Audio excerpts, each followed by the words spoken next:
Okay, so when you think of China's economic power, you're probably picturing the glittering skylines of Shanghai or Shenzhen, right? Well, forget all that for a second. Today, we're going deep into China's industrial heartland, a place that almost never makes the news, but is, you could argue, one of the most important manufacturing centers on the entire planet. This is the story of China's quiet, powerful core.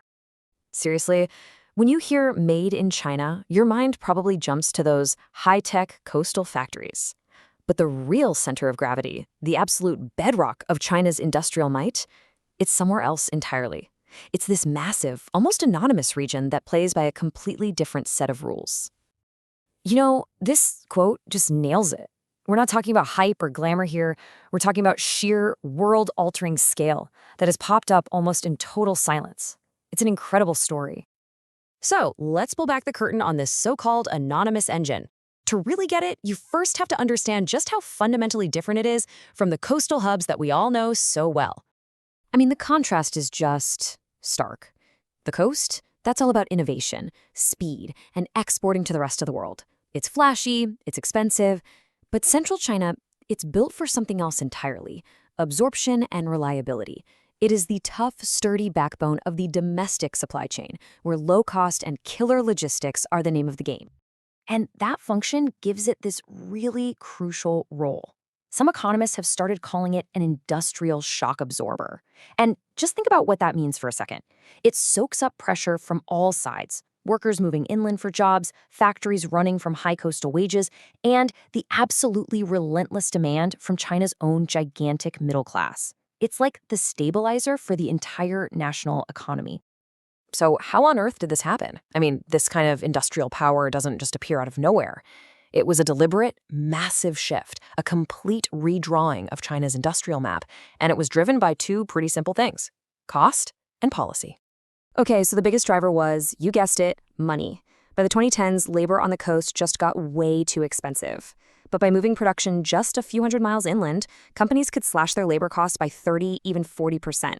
Now, when you're making millions and millions of something, that is a total game changer. And this wasn't just a bunch of companies deciding to move on their own. Nope, this was official government policy. Before 2010, the coast was king, no question. But as costs went up, Beijing saw a huge opportunity. They launched this Rise of Central China plan and just started pouring investment into infrastructure, creating massive incentives for companies to pack up and move. And the result is the rebalanced map we see today. This whole massive shift really hinged on one thing: geography. Central China is basically the country's logistical sweet spot. It's like a spiderweb of high-speed rail and expressways. From a city like Wuhan or Zhengzhou, you can get goods to almost any major Chinese city in under 24 hours. It's the absolute perfect hub for serving a domestic market. Okay, so we know why the factories moved, but what exactly are they making out here in this industrial heartland? Let's take a look inside the factories. The output is pretty diverse, but it's really dominated by a few key pillars. Automotive and electronics are the two giants, each making up about a quarter of the region's output. And right behind them, you've got home appliances and massive-scale food processing.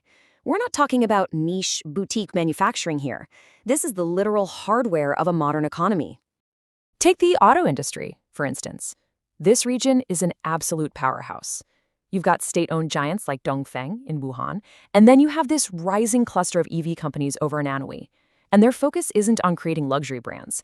It's on mastering scale and cost, on controlling every single part of the production line to turn out millions of affordable cars. And if you really want to understand scale, look no further than iPhone City. The Foxconn complex in Zhengzhou literally employs hundreds of thousands of people just to assemble smartphones. It's not a factory, it's a city, a metropolis dedicated to a single product, operating on a scale that is just, it's almost impossible to imagine anywhere else. And you see this same logic of scale and domestic focus pretty much across the board. The big appliance factories are here because, well, it's cheaper to ship a bulky refrigerator from the center of the country than from the coast. The world's largest pork processor is here because of cost efficiency. And now you're seeing these massive battery plants cluster here, all part of a huge national push into electric vehicles. So, making things on this kind of epic scale requires more than just big factories. It requires a really unique system, a finely tuned machine of supply chains, infrastructure, and labor, all humming along in perfect concert. So, let's look at how this whole thing is organized. The key concept to understand is supply chain density. It's not about being fast or innovative, it's about being predictable and cheap. What happens is these huge anchor companies create this sort of gravitational pull, and all of their suppliers set up shop right next to them. This crushes shipping costs and makes sure parts arrive exactly when they're needed, not a minute sooner or later. The production model itself is actually beautifully simple but incredibly powerful. First, you get an anchor firm like a Dongfeng or a Foxconn to guarantee massive, steady demand. Second, their suppliers all cluster right next door to keep costs way down. And third, the entire ecosystem is focused on standardized, high-volume products. This is not about building custom one-offs. It's about reliable, massive repetition. And here's where the model gets really unique. In cities like Hefei, the local government acts less like a regulator and more like a venture capitalist. They will actively buy ownership stakes in key companies, using public money to build out entire supply chains and basically guarantee the success of these industrial clusters. It's a level of direct state involvement in business that is almost unheard of in the West. The final piece of the puzzle, of course, is the people. The advantage isn't just about cheaper wages. It's the sheer scale of the available workforce. And maybe even more importantly, it's stability. Worker turnover here is way lower than on the coast, which gives these factories a level of predictability that is just a massive competitive advantage. So this system is one powerful engine. But what does the future actually hold for China's quiet core? Because it's definitely not without its challenges. Well, the whole model is built on razor-thin profit margins, which makes it super vulnerable to any sudden cost increases. Environmental rules are getting tougher and tougher. You've got rising competition from places like Vietnam for the really labor-intensive jobs. And of course, an aging population will eventually start to shrink that huge labor pool. This engine is definitely going to need to adapt. But we have to remember its core purpose, right? This region was never trying to be the next Silicon Valley. Its real power, its strategic importance, comes from its relentless focus on scale, on cost, and on serving its own country. This is where China builds for China.